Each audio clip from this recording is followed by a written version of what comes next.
all have these wonderful phones, but they're not phones, right? I don't call this a phone anymore. What is this? This is the best computer ever created, right? You can upload MP3, MP4 audios and listen to them, correct? So people call me this, people come text me. I get more texts than emails than I do phone calls. So we have those resources around us to use. So look at what's around you and utilize it. The next is response. So to tie all the response strategy together, it's about communicating. So today's a perfect example. You're down there talking to all these exhibitors. Are you asking them questions? Or are they just asking and you're responding? What's happening? Is it a two-way street you think down there today? It should be. You shouldn't ask questions. If that's a future potential employer for you, you want to make sure that it's a match, right? So you should be very confident to ask a question. Why shouldn't you? I think sometimes maybe we feel that they should be answering all the questions and we're like, hope I answered correctly. Okay, that may be slightly true, but you should ask questions. Because then what do you want to do? You're going to do your due diligence, correct? You're going to go online, check the website, you're going to call and follow up. Who follows up in here? Follow up? 3 people? Okay, rest. You have to follow up. Okay, I'll touch upon that a little bit. That's why I call this one here, follow up. So, always something. So, when you're meeting people, I have a 2-part question all the time. And what it is people love to talk about themselves. If you ask people a question about themselves, they'll talk. Just I was meeting Julie Conceivable's business partner. He's talks about public health. I asked him one question about the conference on September 26th. He was talking about for 5 minutes. He's very passionate about it. I was like, oh, really? Excellent. Yes, I've written some articles on health. You have? Yeah, I'll be doing articles on health. So we had a commonality. So the key thing is asking 2 amazing questions. You'd be surprised what the answer is. I did some traveling earlier this year, so I spent a lot of time in airplanes, sitting down on a seat for 4 hours. Boy, is that exciting. But I got along with both my seatmates. One lady, she was one of those her grandkids. She was so excited. She was showing pictures of her grandkids. And what she's going to do, she was excited. Nothing but myself, all about her. Another guy I met, he was from Montreal. He ran a business with his 2 brothers. A successful family business for 25 years, I used to based on Montreal. I was like, that's impressive. He was telling me how him and his brothers still have disagreements. I go, no, really? But they find that common ground.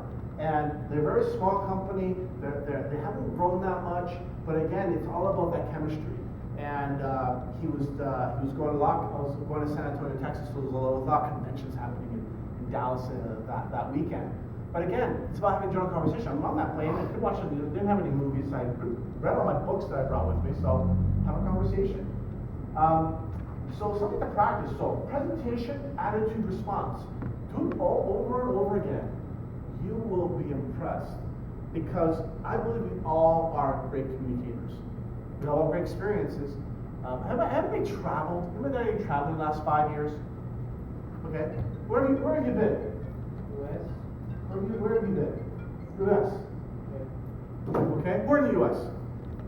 Who said that? Connecticut, New York. Connecticut, New York. What else? Sorry? I went to Barcelona? Traveling is awesome. I tell you, I've been to California twice. I've been to Buffalo. I've been to Nashville. You'd be surprised sometimes when you talk to people that, oh, you've been there, I've been there. Like, I've been to San Francisco. How many people have been to San Francisco? A lot of people. Commonality. I cycled over the Golden Gate Bridge. You cycled over the Golden Gate Bridge. I cycled over. I got proof. I can send you a picture. So, unless you ask questions, you won't find that commonality. Like, a friend of mine asked me, she says, oh, we're having salsa on this event happening on August 12th at Atlantis. Doing salsa at 9 o'clock. I'm in. You salsa?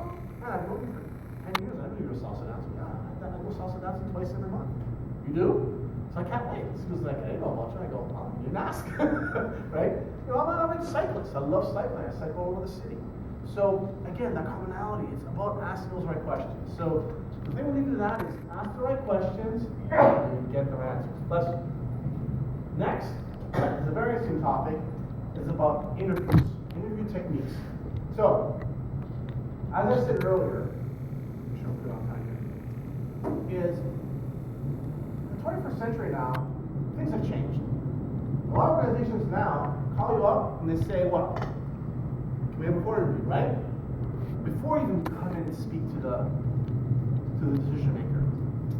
What is that? Do you think that's an advantage for you? No. You think that's an advantage? Really? Okay, I like that. Okay, let's not turn you there. Okay, anyone else? Advantage? Okay. So I had it last year. I was out of work for about 8-9 months, and I found a great job in December actually last year. I did a lot of phone interviews, so I logged everything I did. And what I found was, for me, it was an advantage. Why? So if you know they're gonna have an interview, they're gonna tell you, what do you have time to do before you have the phone interview? Do you have time to do some due diligence, to prepare? You do. I think that's advantageous because I'd rather maybe do that less than half hour phone call. Why then get on a subway, get in a car, and go somewhere for no reason then, if there's no mutual benefit? So I think it gives you time. So if you can, you ask them. You have the website, any information, they'll go, yeah, sure, check out our website, this and this. So do that. Now, we're going to talk about technicalities here. So you have this phone interview. Don't sit down when you're doing the phone interview. Stand up. Walk around. One of the things with the human body is when we sit down, we're actually closed. We're not doing anything. What are we doing when we're closed? We're constricted on a chair.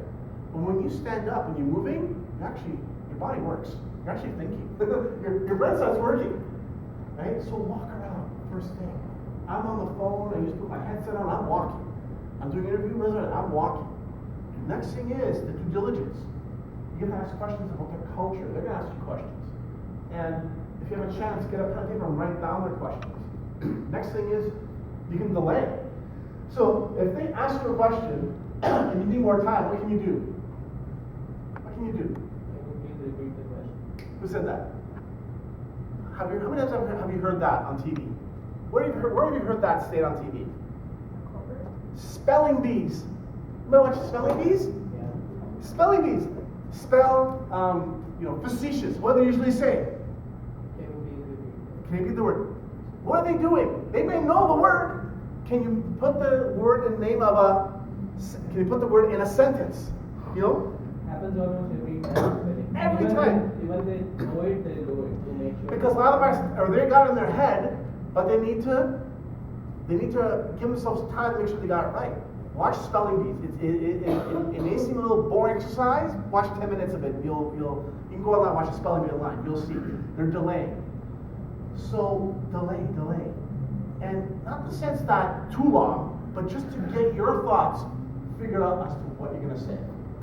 So this is a good thing because they can't see you, right? What's that? They can't see you, right? They can only hear you, so it doesn't matter. You can write down, you can go online, go into resources, go into HR, do that. So another thing is, I've done it. Record yourself. I bought this for $10.